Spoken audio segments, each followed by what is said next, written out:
Amados irmãos, graça e paz. Hoje é o dia que a gente vai ver um livro inteiro.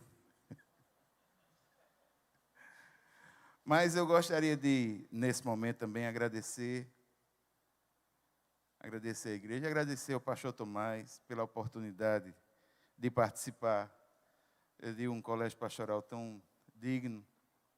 Vocês não conhecem não, mas eu vi os efeitos, eu tenho mais ou menos ideia de como o Mar Vermelho foi aberto por causa da vista do pastor Tomás. Eu vou explicar por quê. Uma vez eu estava em São Paulo e eu ia participar na igreja em São José dos Campos de um encontro de pastores, igrejas brasileiras com propósito. Eu fui sozinho dessa vez e tinha dado muito problema. E um dos problemas ocorreram na minha estadia, ocorreram até mesmo na minha inscrição, e havia alguns problemas na recepção. E a moça perguntou: você veio de onde? Eu sou da Paraíba. Eu sou pastor auxiliar na igreja do pastor Tomás José de Aguiar Munguba. Aí abriu as portas, tudo assim. Deu tudo certo, botaram logo. De onde? Munguba, pode. Aí foi botando, aí pronto, acertou. Sempre foi assim. Isso é credibilidade, irmãos. Isso é a graça de Deus na vida do pastor Tomás. Louvado seja o nome do Senhor, porque nós também vemos que são poucos no Brasil, diante de uma sociedade que tem sofrido tanto, sobretudo com a falta de ética. São poucos no Brasil que têm a sua integridade nesse nível, nesse ponto. E ele precisa muito de nossas orações. Vamos continuar orando por ele. Amém? Irmãos, um livro em 1 hora, que já não é mais 1 hora, vai ser aproximadamente uns 40 minutos. Gostaria que você abrisse a sua Bíblia no livro de Gálatas, no capítulo 5, no versículo 1, a chave de hoje. Gálatas, no capítulo 5, versículo 1, diz assim: foi para a liberdade que Cristo nos libertou, portanto, permaneçam firmes e não se deixem submeter novamente a um jugo de escravidão. Esse é o versículo-chave do livro que hoje eu gostaria de apresentar para os irmãos.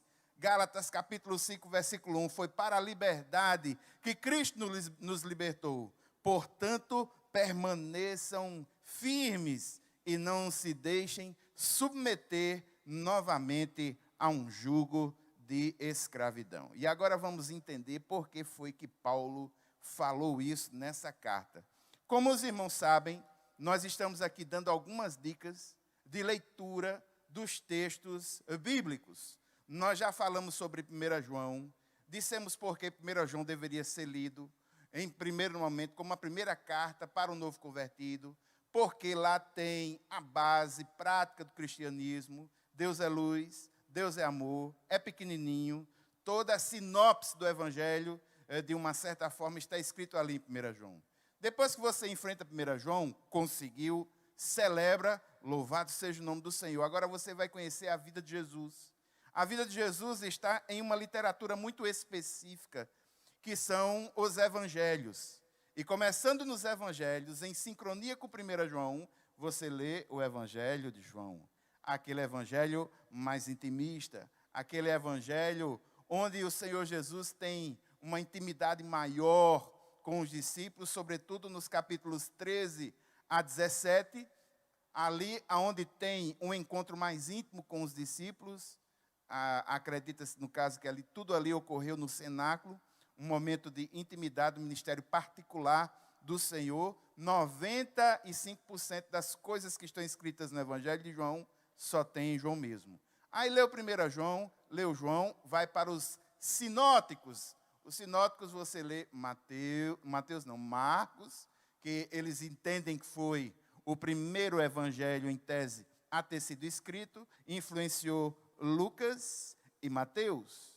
Aí você lê Mateus, aquele evangelho que é mais voltado para o ensino do Senhor Jesus. Depois você lê nessa ordem Lucas e Atos. Por que Lucas e Atos? Porque eles têm o mesmo autor, a perspectiva são os atos do Espírito Santo de Deus na vida de Jesus, os atos do Espírito Santo de Deus na vida dos apóstolos, na vida da igreja primitiva, que seria Atos. Atos é aqui, aquele pescoço que faz a conexão entre os evangelhos e as epístolas, que estão divididas em epístolas de Paulo e as epístolas chamadas gerais. Depois que você leu Atos, você vai ler as cartas de Paulo. No mês passado, eu fiz a introdução às cartas de Paulo, dizendo o porquê não é adotado aquela ordem como é colocada. Na Bíblia, as cartas de Paulo estão colocadas da maior para a menor, da carta às igrejas às cartas pessoais. Está organizado? Está. Favorece o entendimento? Não muito. Então, nós mostramos aqui que o melhor roteiro para entendimento das cartas paulinas é o roteiro que é sugerido pelo próprio texto de Atos e pelas viagens missionárias. E, no caso aí, o primeiro livro de Paulo, para a gente conhecer essa teologia e essa teologia crescer dentro de nós, seria Gálatas. Autor Paulo, existem evidências internas, no capítulo 1, versículo 1, no capítulo 5, versículo 2, o próprio Paulo fala que é ele. E aqui, Paulo escreve a quem? Irmãos, essa é uma carta que não é escrita para uma igreja só. Ela é escrita para um grupo de igrejas. Perceba que essa carta ela é escrita para as igrejas da província da Galácia. Agora veja, não é a Galácia, a Via Láctea, uma coisa fora de órbita, não. Nem tem disco voador, nem Paulo precisou. E algum tipo de avião especial. Me parece que já fizeram uma viagem aí, né? Já teve pessoa que já fez uma viagem, mas não é esse caso. Isso aí é uma região antiga aí, uma região do século I que compreende aí a província da Galácia. Os gálatas eram gauleses originários das margens do Reno e de Mosela e que haviam emigrado para a Ásia Menor. E aqui a gente tem duas teorias. A teoria de que essa carta foi dirigida às igrejas do sul e a teoria de que essa carta foi dirigida às igrejas do norte, todas com o mesmo teor, todas com a mesma ideia. Irmãos, eu não vou entrar nesses pormenores teológicos, nem vou explicar o porquê. Mas como a grande maioria dos teólogos entendem que a teoria do sul, da primeira viagem missionária, é a teoria mais coerente, isso traz uma implicação prática para nós. Entendemos que essa carta, ela foi escrita em tese, na ideia do capítulo 13 de Atos, antes do concílio de Jerusalém, no capítulo 15 de Atos. É essa a linha temática que nós vamos estar adotando. Não vou perder tempo nessas minúcias, porque o objetivo aqui não é as minúcias da teologia, nem dos livros, nem a alta crítica do Novo Testamento. O objetivo aqui é mostrar para vocês como retirar o melhor da leitura dessa carta, sobretudo para fins devocionais. E qual é o grande X da questão aí para a gente ler Gálatas? Irmãos, a ideia é a seguinte: qual é o panorama que nós temos? A controvérsia mais significativa na igreja primitiva era o relacionamento dos novos crentes, particularmente os gentios, com as leis judaicas. Se você prestar atenção, Jesus era judeu. Se você prestar atenção, os discípulos também. Se você prestar atenção, a grande maioria da igreja primitiva, em tese, começa em Jerusalém, ela é muito cheia dos judeus e vai sofrer a influência do judaísmo. E esse judaísmo vai fazer com que algumas pessoas tentem acrescentar ao evangelho de Jesus o rito do judaísmo, sobretudo um rito que para os homens era muito difícil, algo chamado circuncisão. Então, alguns vão dizer, olha, Jesus Cristo, mais a circuncisão, mais os ritos do judaísmo, mais a lei de Moisés e mais todo esse métier. Então veja que eles estão tentando acrescentar alguma coisa ao Evangelho de Jesus, como se o Evangelho de Jesus estivesse incompleto. E esse problema, especialmente para os novos convertidos, sobretudo nas igrejas que Paulo vai fundando, fruto das viagens missionárias. E Paulo escreve para corrigir esse problema. Paulo escreve para dizer que Jesus, o Evangelho, somente a fé, a graça do Senhor é mais do que suficiente e não precisa de nenhum acréscimo. Então, irmãos, essa é a ideia que está nessa carta. E por que ler Gálatas? Em primeiro lugar, porque é uma introdução a Romanos. Ela é soteriológica. Ela vai falar sobre salvação. É uma defesa da natureza do Evangelho. Ela é apologética, é defesa da fé. Tem uma forte ligação com o livro de Atos. Tem uma forte ligação com a vida de Paulo, porque vai mostrar alguns aspectos, sobretudo quando ele teve um encontro com o Senhor, o que ele fez da sua vida. E nessa carta você vai ter, e ela é conhecida por isso, a descrição mais perfeita daquilo que é chamado de fruto do Espírito, em contrapartida com as obras da carne, com conceitos práticos para a vida cristã. Não obstante ela ter sido escrita com o objetivo de refutar os judaizantes e de Paulo afirmar o seu apostolado, essa carta ela tem uma aplicação muito grande para a igreja até hoje. Irmãos, Paulo escreveu a carta para persuadir a igreja que a salvação é pela fé e não pelas obras da lei. Quando digo obras da lei, seria a questão de guardar os ritos específicos da lei de Moisés, guardar os ensinamentos dos judeus, sobretudo dos fariseus, e os códigos que eles haviam acrescido. E o que é mais forte nessa carta é justamente a questão da circuncisão. E eu falei sobre isso em tempos passados. A vida cristã deve ser vivida pela fé, à medida que os cristãos exercitam sua liberdade em Cristo. Esse é o versículo principal dessa carta. Se você veio com a sua Bíblia, coloque uma bolinha aí. Esse é o texto-chave, é o versículo que descreve a dinâmica e a necessidade da carta aos Gálatas. Foi para a liberdade que Cristo nos libertou. Portanto, permaneçam firmes e não se deixem submeter novamente a um jugo de escravidão. E a maior lição dessa carta para nós é essa, irmãos. Para um crente que foi salvo pela fé, viver a vida cristã por obras legalistas equivale a anular a obra da cruz e deixar escapar a liberdade de viver pela fé. Você foi liberto por Cristo.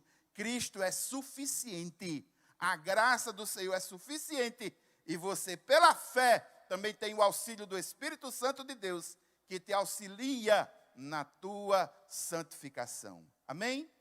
Abra Gálatas aí no capítulo 1. Vamos dar uma passeada no texto aí, Gálatas no capítulo 1. Irmãos, começando Gálatas aí, no capítulo 1, sobretudo dos versículos 1 até 10, a gente pode entender que essa é a introdução. E logo na introdução, a gente vê Paulo circunscrevendo o problema que ele encontra nas igrejas da Galácia, nesse caso, as igrejas da Galácia do Sul. E qual é o problema? Você está com sua Bíblia aberta? Amém? Gálatas 1, capítulo 6 e 7, o texto diz: admiro-me de que vocês estejam abandonando tão rapidamente aquele que o chamou pela graça de Cristo para seguirem outro evangelho, que na realidade não é o evangelho. O que ocorre é que algumas pessoas os estão perturbando, querendo perverter o evangelho de Cristo. Olhe para mim um momento. Irmãos, a salvação não é pelas obras. A salvação é dom de Deus. A salvação é graça do Senhor. A salvação é apropriada por nós pela fé. E haviam alguns, que aqui é conveniente chamar de judaizantes, que eles entendiam, sim, Jesus, mas também a lei de Moisés, a circuncisão, os ritos da religiosidade judaica, acrescentando ao evangelho aquilo que não é a essência do evangelho. É por isso que Paulo, nessa carta, é uma carta que ele vai com toda a força mesmo. Ele vai com todo o ímpeto e ele defende o evangelho de Cristo com toda a garra. E a gente pode ver essa garra. Sabe aonde? Já no capítulo 1, a partir do versículo 8, o próprio Paulo diz: mas ainda que nós, ou um anjo dos céus, pregue um evangelho diferente daquele que lhes pregamos, que seja amaldiçoado. Em algumas versões, que seja anátema. Como já dissemos, agora repito, se alguém lhes anuncia um evangelho diferente daquele que já receberam, que seja amaldiçoado. Acaso busco eu agora a aprovação dos homens ou a de Deus? Ou estou tentando agradar a homens? Se ainda eu estivesse procurando agradar a homens, não seria servo de Cristo. Veja como Paulo escreve de forma forte, dizendo que não há um outro evangelho. O evangelho genuíno é o evangelho em que Jesus é suficiente. A graça do Senhor é suficiente. O sangue do Cordeiro é suficiente. Ele nos retirou do império das trevas e nos colocou no reino da luz. O seu poder é suficiente. Nada mais a acrescentar. Amém? Aí ele começa a explicar como foi que ele chegou a essa conclusão. Em primeiro lugar, ele começa explicando a partir da sua própria experiência pessoal. Então ele vai falar sobre o seu encontro com o Senhor Jesus. Aí, no capítulo 1, dos versículos 11 até 24, ele fala sobre o seu encontro, ele fala sobre o seu chamado.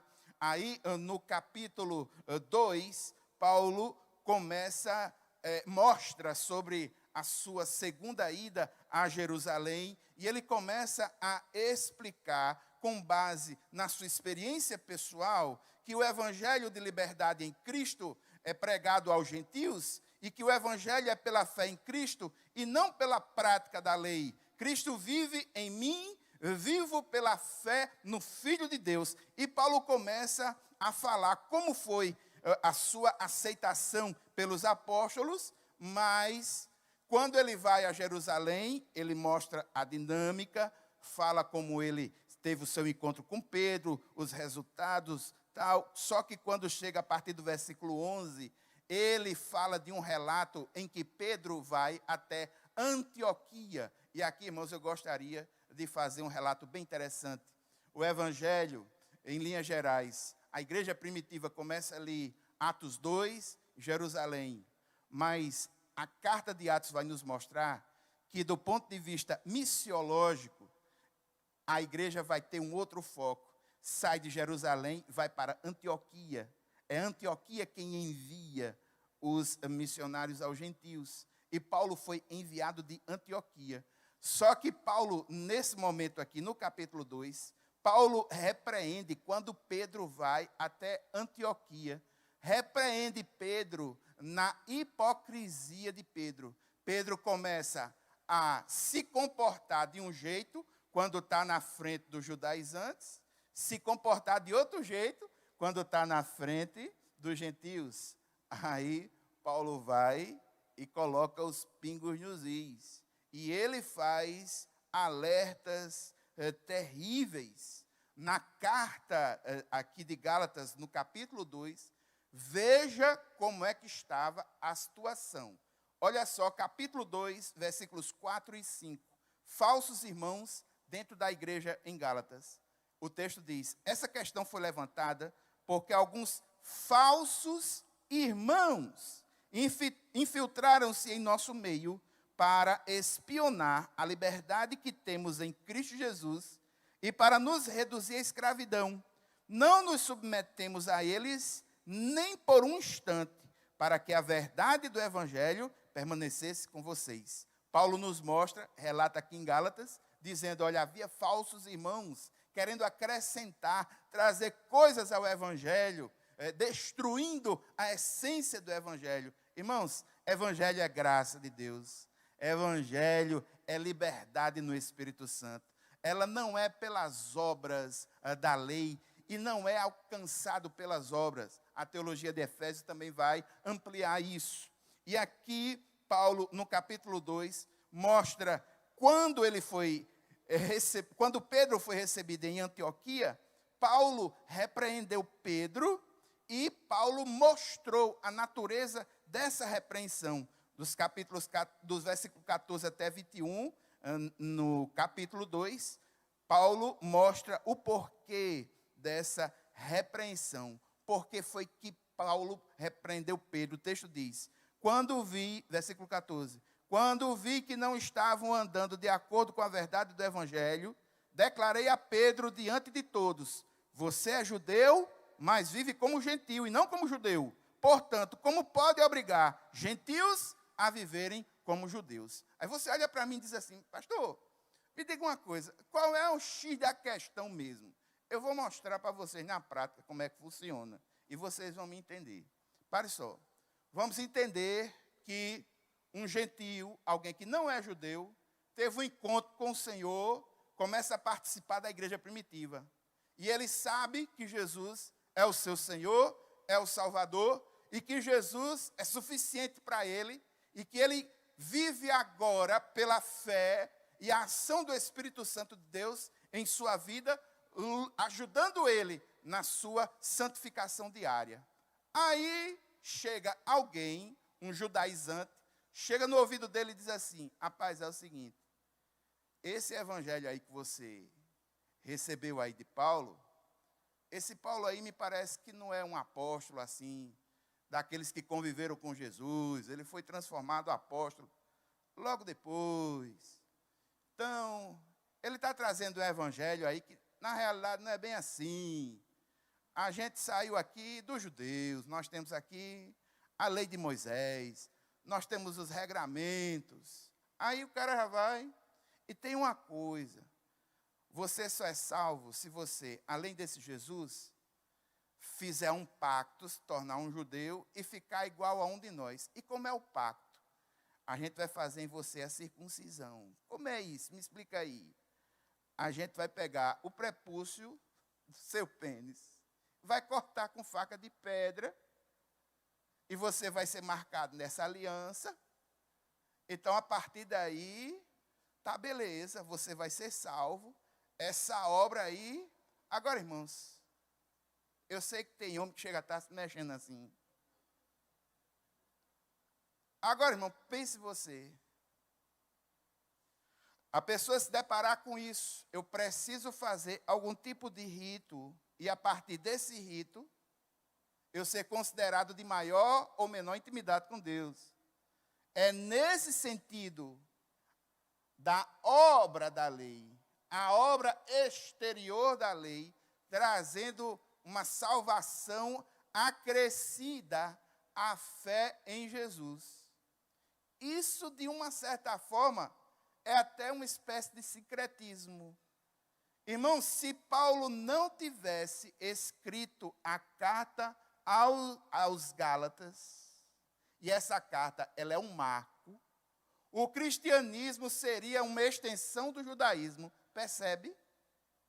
Percebe que se Paulo não tivesse colocado um freio nisso aí e mostrado a essência do evangelho, que é Jesus encarnado, e que ele é suficiente, e que tudo o que ele promete, e que tudo está cumprido nele na cruz, é apropriado à nossa vida pela fé. Se essa carta não tivesse acontecido, irmãos, se esse discurso, se Paulo não tivesse falado nisso, o cristianismo seria uma extensão do judaísmo. Me perdoe o judaísmo, mas o peixe do cristianismo não cabe dentro do aquário do judaísmo. o cristianismo é algo muito maior, muito mais profundo e muito mais íntimo. Aí, irmãos, a partir do capítulo 3, capítulos 3 e 4, Paulo começa a explicar doutrinariamente a insuficiência da antiga aliança, a insuficiência da lei e a suficiência da nova aliança, a suficiência da vida com Cristo, através de algumas verdades. Quais são as verdades? Isso aí eu tenho que andar com vocês agora. O núcleo dessa carta está nos capítulos 3 e 4. Capítulo 3, versículo 1. Gálatas insensatos, quem os enfeitiçou? Não foi diante dos seus olhos que Jesus Cristo foi exposto como crucificado? Gostaria de saber apenas uma coisa. Foi pela prática da lei que vocês receberam o Espírito ou pela fé naquilo que ouviram? Será que vocês são tão insensatos que tendo começado pelo Espírito, agora querem se aperfeiçoar pelo esforço próprio?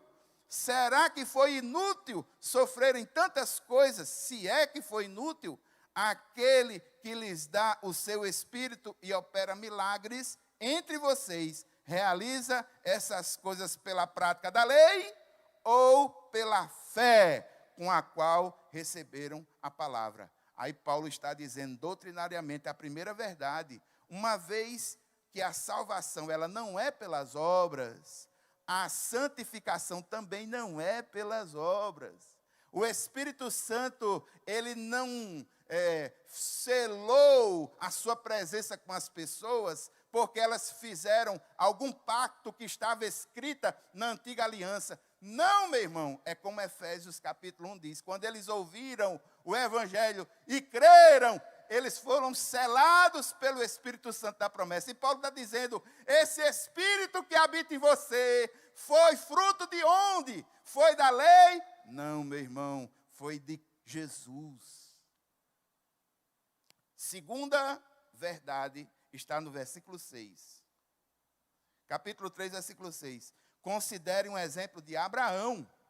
Ele creu em Deus, e isso lhe foi creditado como justiça.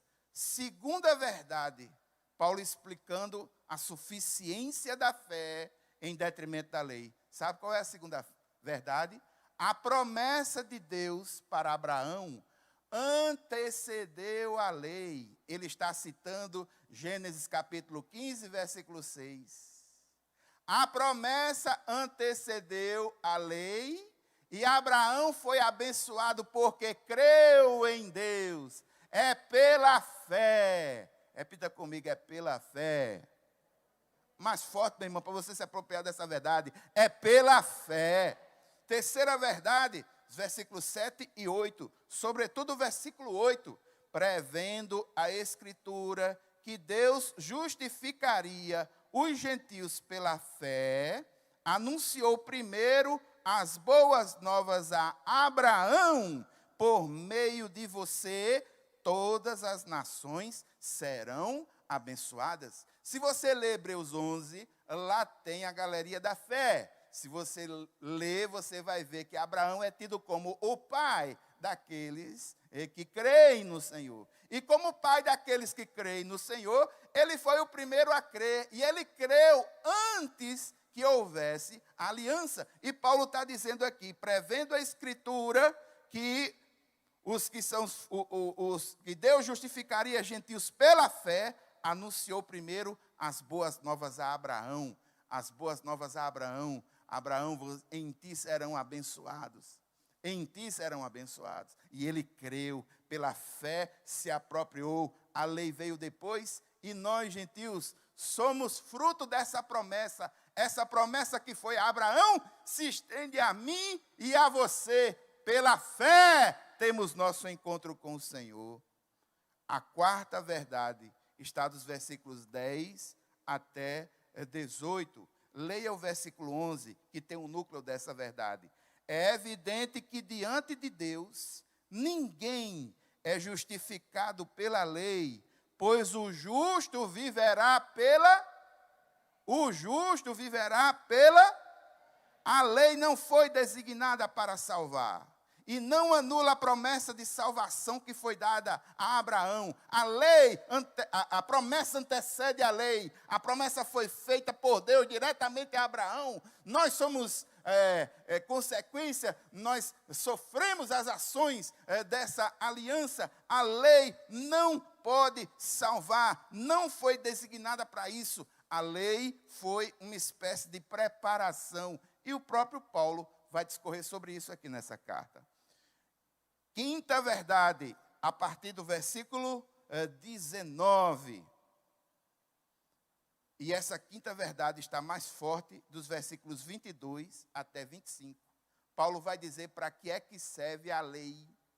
Ele vai dizer: a Escritura encerrou tudo debaixo do pecado, a fim de que a promessa, que é pela fé em Jesus Cristo, fosse dada a quem? Aos que creem.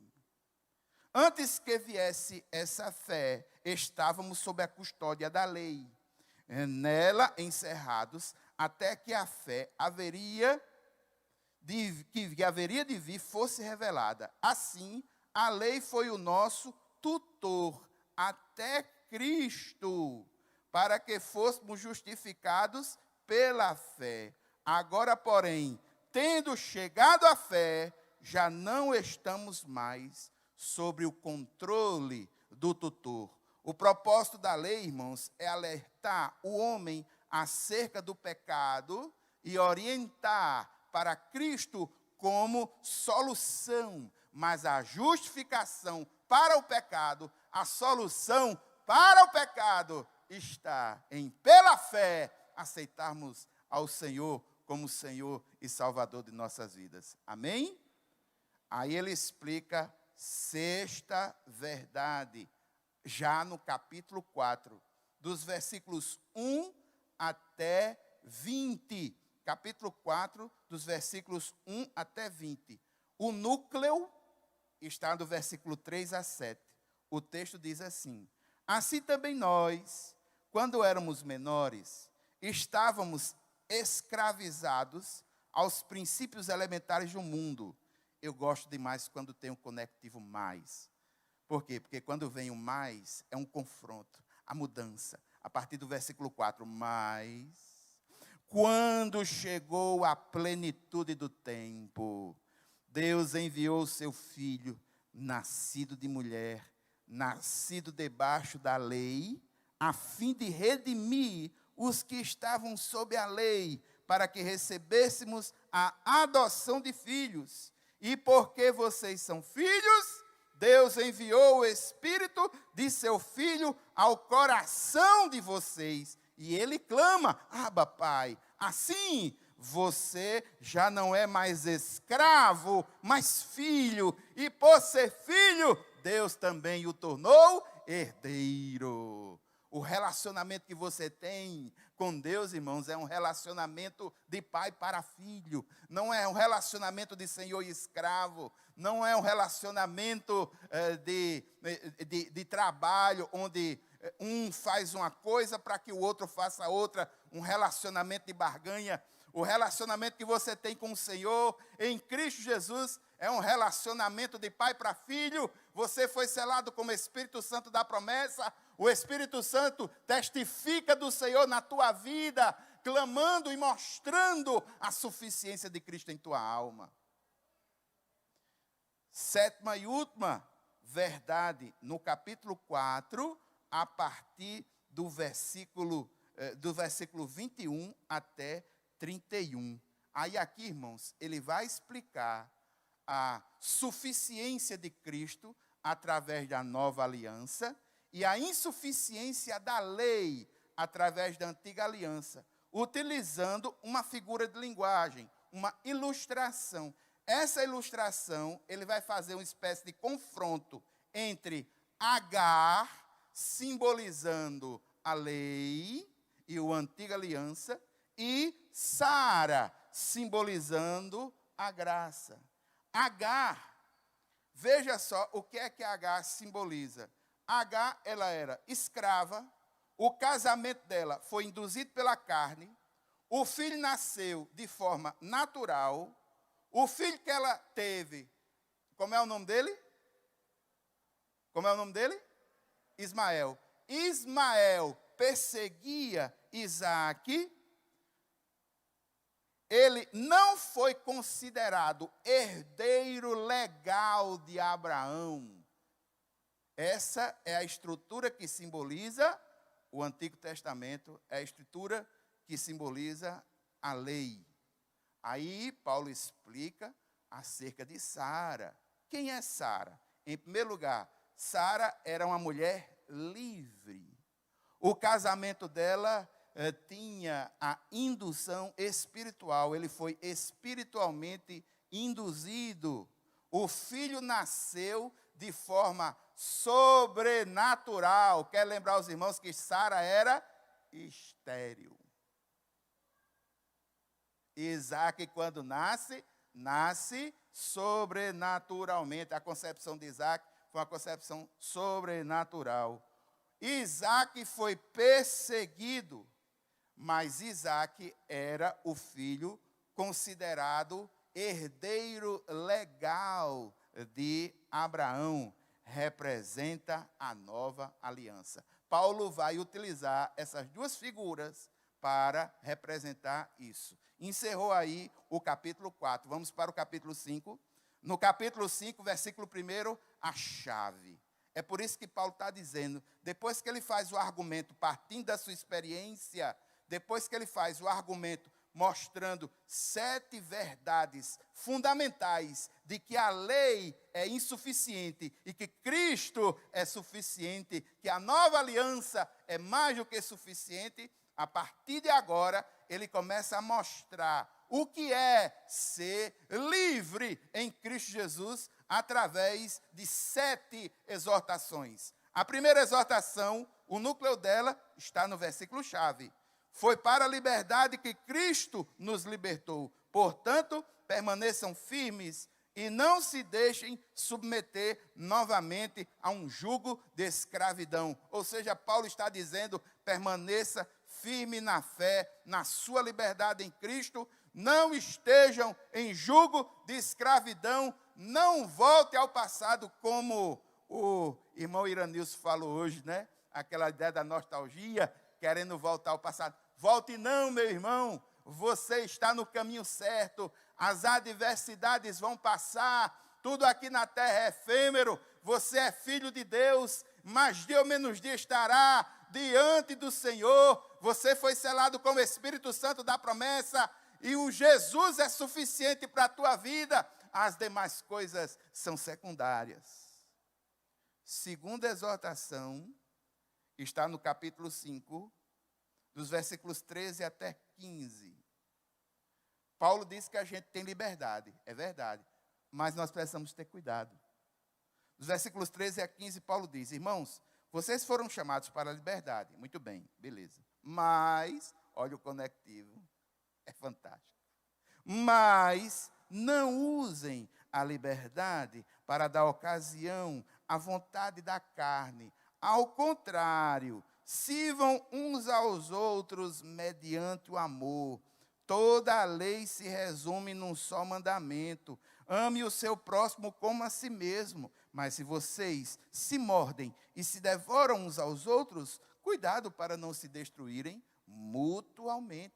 Paulo está dizendo, não, usem a sua liberdade para servir uns aos outros em amor. Não confunda liberdade com libertinagem. Você foi chamado à liberdade, mas essa liberdade de acordo com os princípios da nova aliança, com os ensinos do Senhor para nós.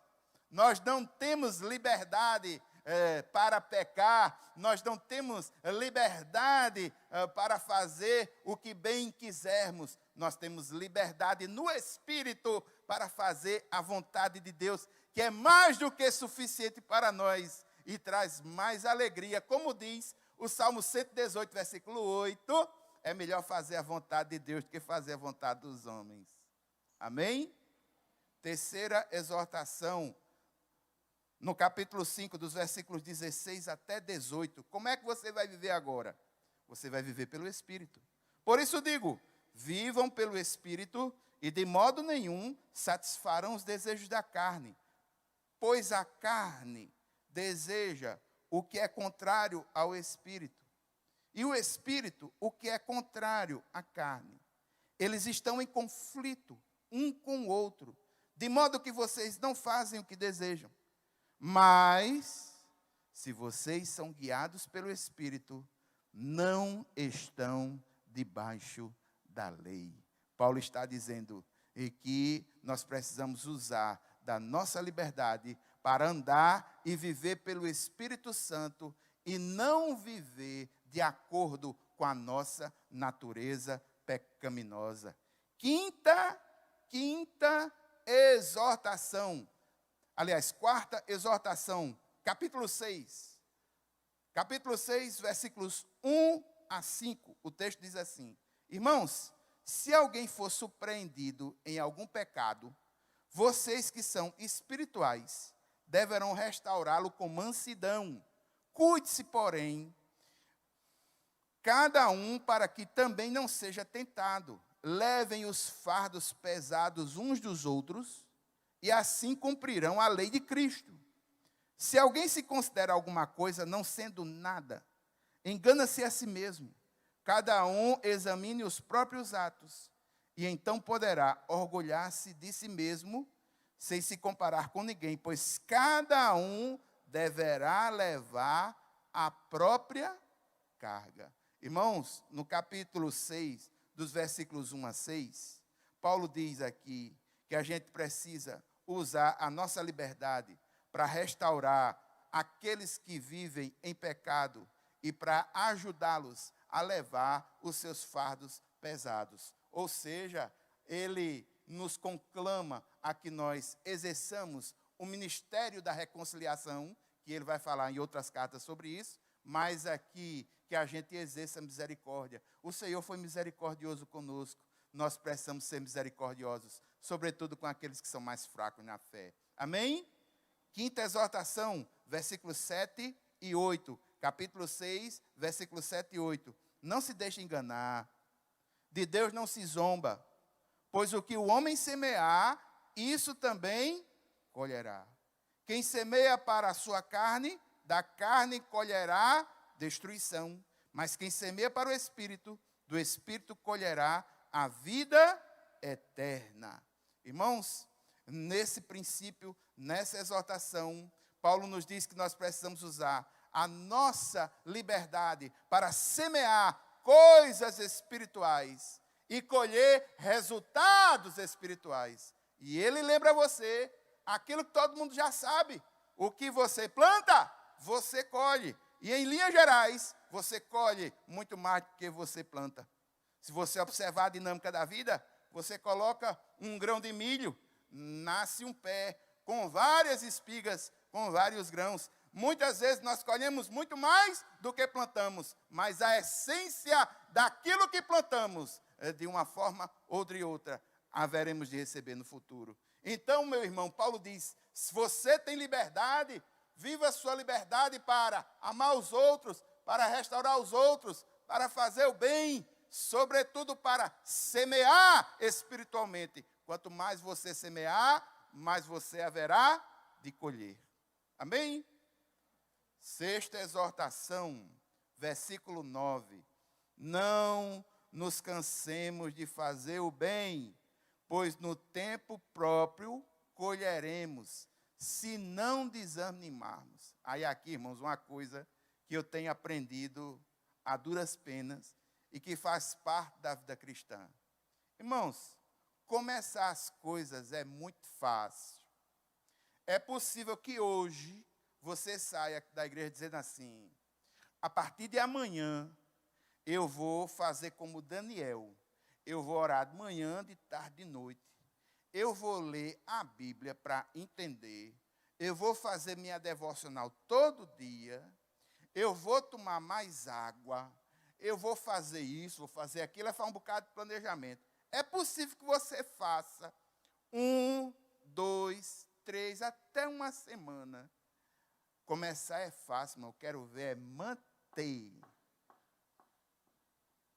Irmãos, muitas e muitas obras começam, muitas e muitas ONGs ajudando, e vai, levanta, e um ajuda, outro faz, Deus abre a porta, tal. Irmãos, eu acompanho algumas dessas ONGs nos bastidores, o quanto eles sofrem muitas vezes para levantar recursos. Começar é fácil, difícil é manter. E aqui Paulo está dizendo algo que é chocante, mas é verdade. E eu vou chocar você essa noite. Irmãos, precisamos muito da ajuda do Senhor, porque fazer o bem cansa. Está chocado?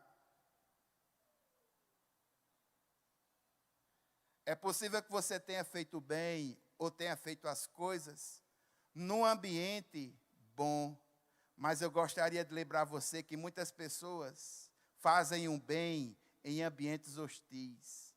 Fala com amabilidade, só recebe pancada.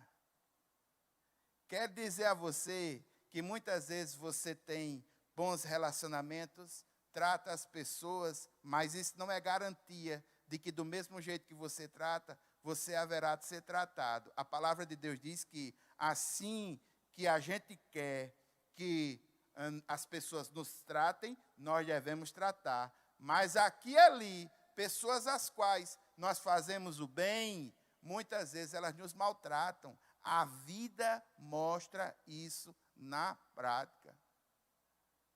Quantas e quantas vezes a gente vai com uma mensagem de esperança, a gente vai com uma mensagem de esperança para alguém, não somos compreendidos na nossa mensagem de esperança e recebemos palavras duras de repreensão. Sabe por quê, irmãos?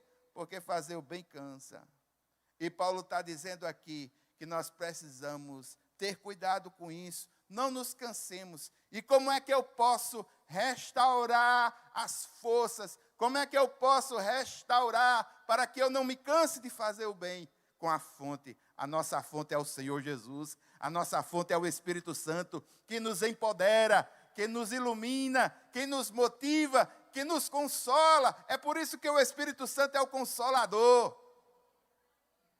Porque quando você for humilhado, quando você for desprezado, quando as portas se fecharem para você, mesmo você tendo feito bem, quando você estiver cansado dessas coisas, é aí que o Espírito Santo vai chegar até você e vai te abraçar e você vai sentir o doce toque do Espírito Santo de Deus em tua vida. Isso já aconteceu comigo algumas vezes. O texto bíblico é fantástico. Última exortação, sétima exortação, capítulo 6, versículo 10. Portanto, enquanto temos oportunidade, façamos o bem a todos, especialmente aos da família da fé. Olha que coisa linda.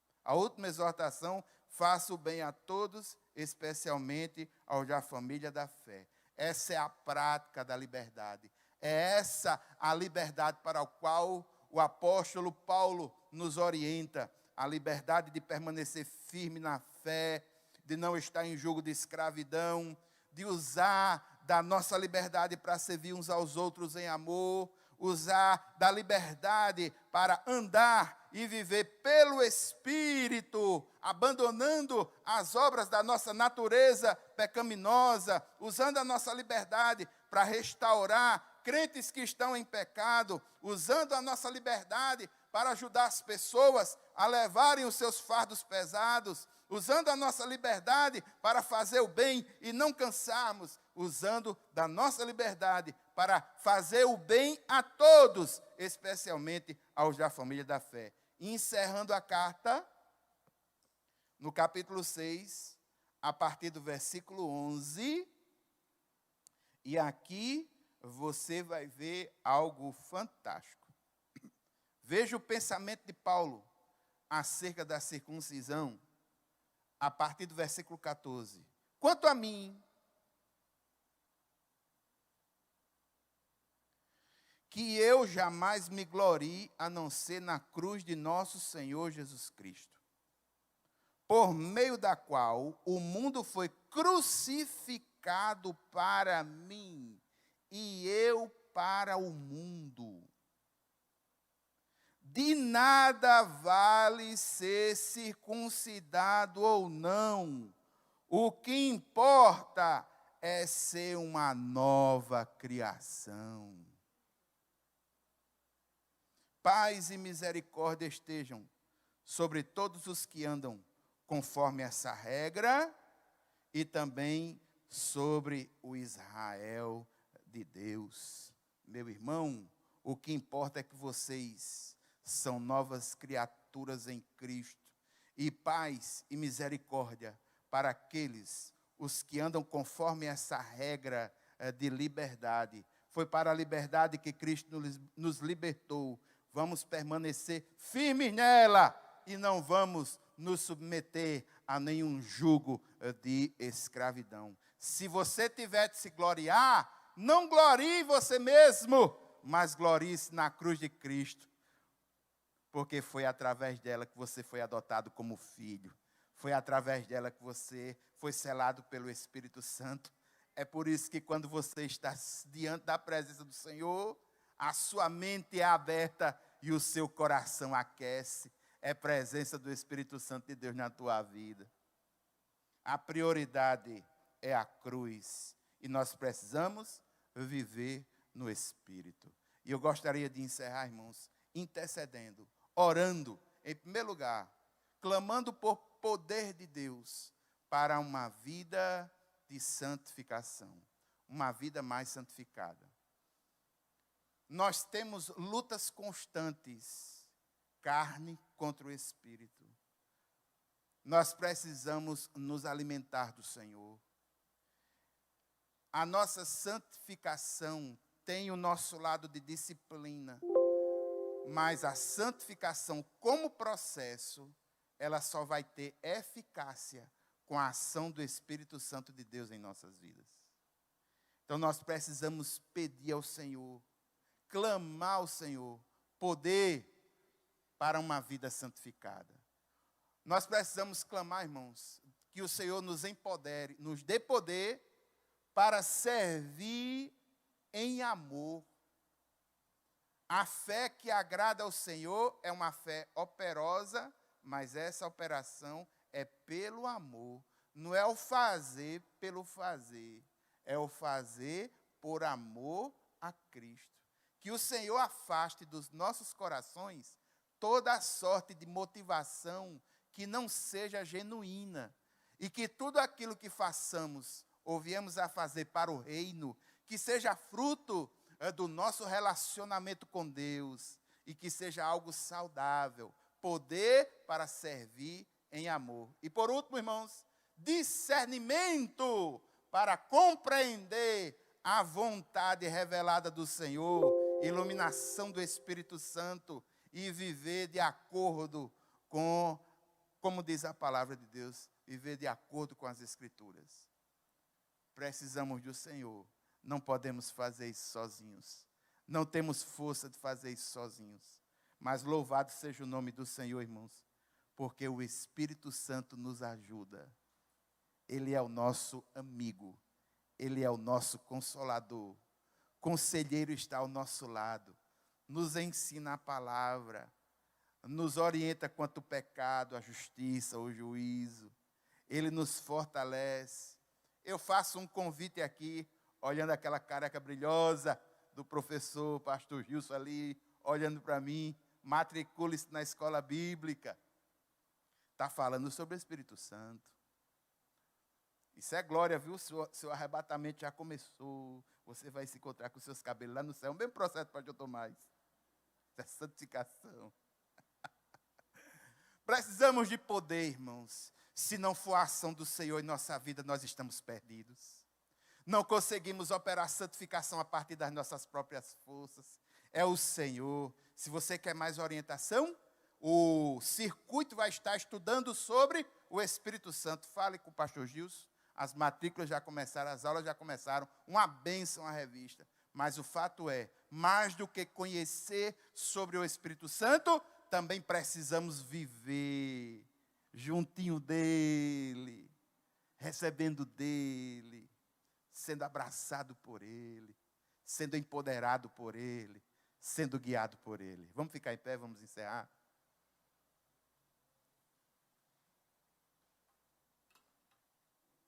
Pai eterno e santo, Deus poderoso, muito obrigado, Senhor.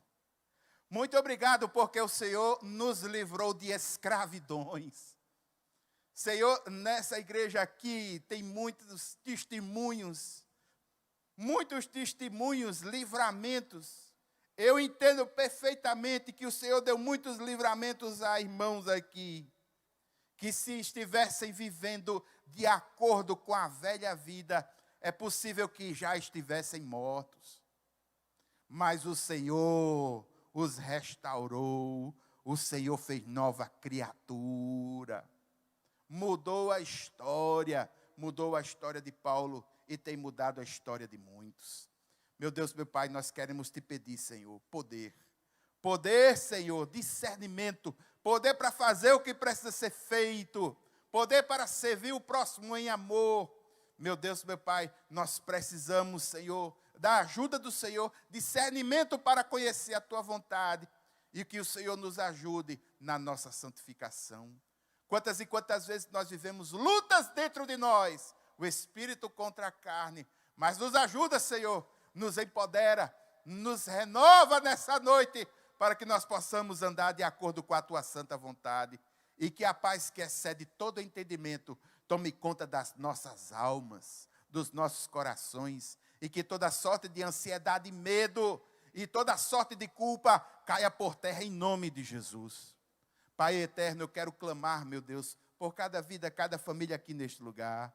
Meu Deus, meu Pai, eu quero te agradecer, Senhor, pela vida do pastor Tomás, agradecer, Senhor, pela existência dessa igreja, te agradecer, Senhor, por participar dessa comunidade de fé, te agradecer, Senhor, pelos irmãos que aqui estão, os que estão vendo pela internet. Muito obrigado, ó Pai, o Senhor nos deu famílias, eu tenho minha família aqui humana na terra, mas eu louvo a Ti, porque o Senhor é Pai, e nós temos uma família espiritual tremenda.